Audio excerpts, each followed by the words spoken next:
Oke, hari ini kita bakal ngebahas sesuatu yang menurut saya super menarik. Sebuah model matematis yang mencoba mengukur seberapa stabil sih sebuah sistem demokrasi. Yuk, kita langsung aja bedah bareng-bareng. Kedengarannya kayak fiksi ilmiah ya?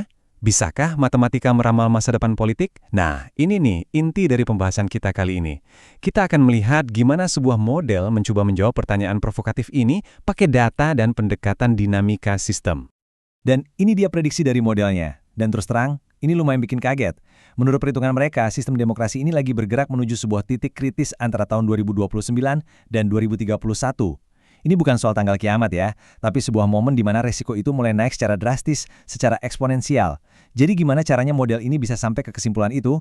Oke, biar gampang ngertinya, bayangin aja kita ini lagi jadi dokter buat sebuah sistem demokrasi. Nah, alat yang kita pakai namanya Indeks Risiko Sistemik atau SRI. Indeks ini ngukur 5 tanda vital utama buat ngecek kesehatan sistem ini. Tanda vital yang pertama, ada PT atau kekuasaan presiden. Ini pada dasarnya mengukur seberapa besar kekuasaan terpusat di cabang eksekutif. Logikanya sederhana, semakin tinggi angkanya, semakin besar juga potensi resikonya. Berikutnya, kita punya LT yang mewakili kelemahan legislatif.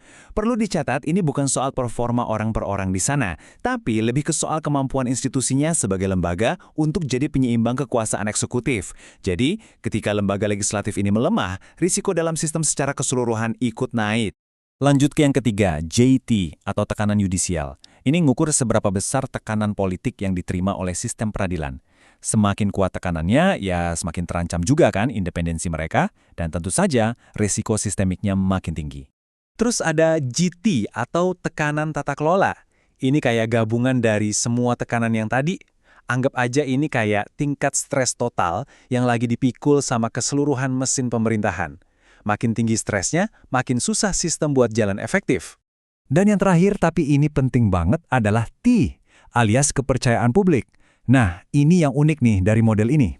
Resiko itu justru dihitung naik ketika kepercayaan publik turun. Jadi, dalam rumusannya, variabel ini sebenarnya adalah risiko akibat ketidakpercayaan. Nah, kelima tanda vital ini tuh nggak diam aja sendiri-sendiri. Mereka ini saling ngobrol, saling pengaruh-mempengaruhi dalam satu putaran umpan balik yang sangat kuat. Yuk kita lihat gimana model ini ngegambarin interaksi di antara mereka. Jadi gini, dalam teori sistem, secara umum ada dua jenis lingkaran atau loop. Ada yang namanya lingkaran penguatan, bayangin aja kayak bola salju yang lagi gelinding di bukit. Awalnya kecil, tapi makin ke bawah, makin gede, makin cepat.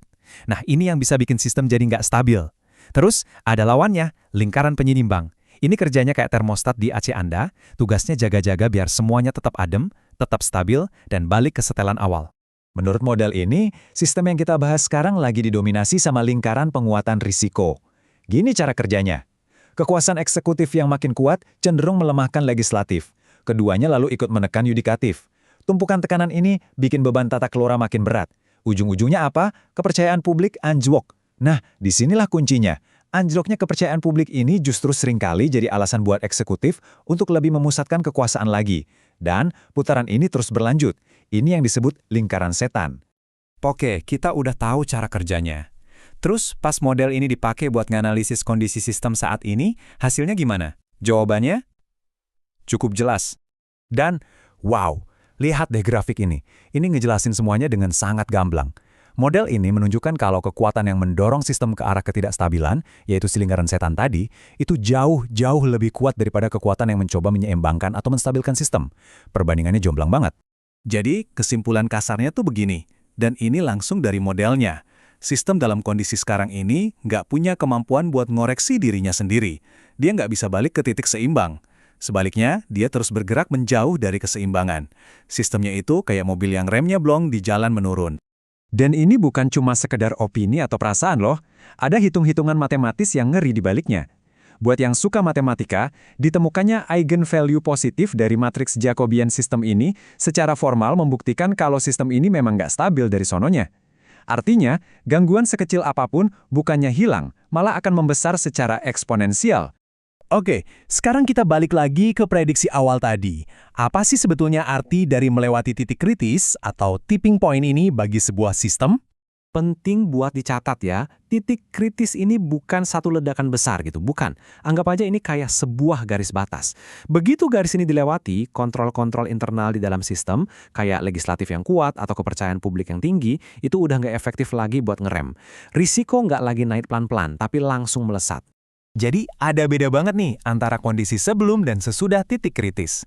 Sebelum titik kritis, sistem mungkin kelihatannya adem ayem aja di permukaan. Tapi di bawahnya, risiko itu lagi numpuk diam-diam. Nah, setelah melewati titik kritis, ketidakstabilan itu yang jadi kondisi normal yang baru. Sistemnya masuk ke apa yang disebut rezim risiko tinggi, di mana kemungkinan terjadinya krisis jadi jauh lebih besar. Lantas, apa nih pelajaran yang bisa kita ambil dari semua analisis ini? Apa pesan utamanya? Jadi inilah inti pesannya, model ini bukan bola kristal yang meramal masa depan pasti.